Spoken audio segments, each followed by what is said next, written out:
Right, with me is Mohamad Elmasry, who's chair of the Media and Journalism programme at the Doha Institute for Graduate Studies. Mohamad, thanks for joining us. Dalia Fahmy just made the point that this could be a moment, a critical moment, where either there is traction in terms of the protests, or it could, of course, just dissipate like it has in the past.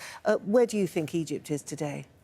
Well, I'm as curious as everyone else to see where this all heads. We know that Muhammad Ali is not going to stop releasing videos. He's going to continue to urge Egyptians to hit the streets, and we have to see what happens tonight and also the rest of this week, and particularly next Friday. Right. Now, this Muhammad Ali, who's been posting these videos claiming this gross levels of corruption and lavish spending, I mean, no matter the pros and cons or the validity of those claims, which I guess nobody's able to really prove, the fact is that he's tapped into a rich seam of discontent in Egypt today. Yeah, so we have to look at the larger context here. So Sisi has come out on numerous occasions over the last few years and reminded Egyptians just how poor they are. He says, "Ihna fuqara awi," we are very poor people, and he repeats this line. At the same time, the government is cutting essential subsidies, right?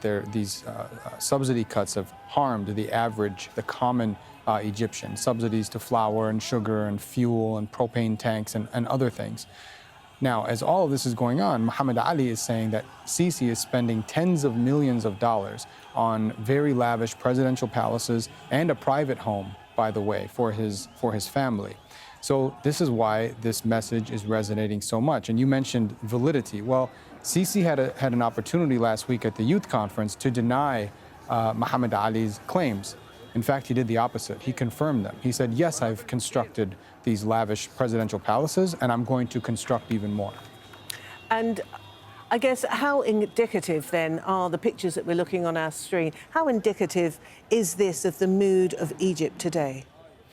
Sisi has effectively banned opinion polling, scientific opinion polling. So we have no way to accurately determine what his approval rating is. We know that his policies have failed. The average Egyptian, as I mentioned, 60% of Egyptians live in poverty. Inflation continues to rise, poverty increases.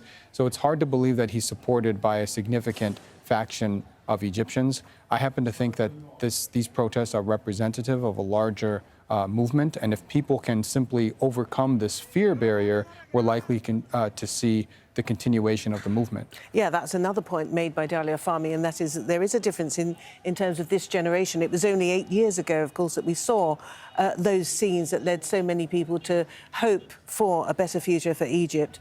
But this is a different generation, just 8 years apart, but they do have a different idea, different aspirations, perhaps. Yeah, I mean, well, like all Egyptians, they just want to live a good life. They want to be able to provide for their families. They want to be able to commute to school and commute to work, and they're not able to do that right now. And that's the frustration that you're seeing boiling over. Mohamad Elmasry, thank you very much. Thanks.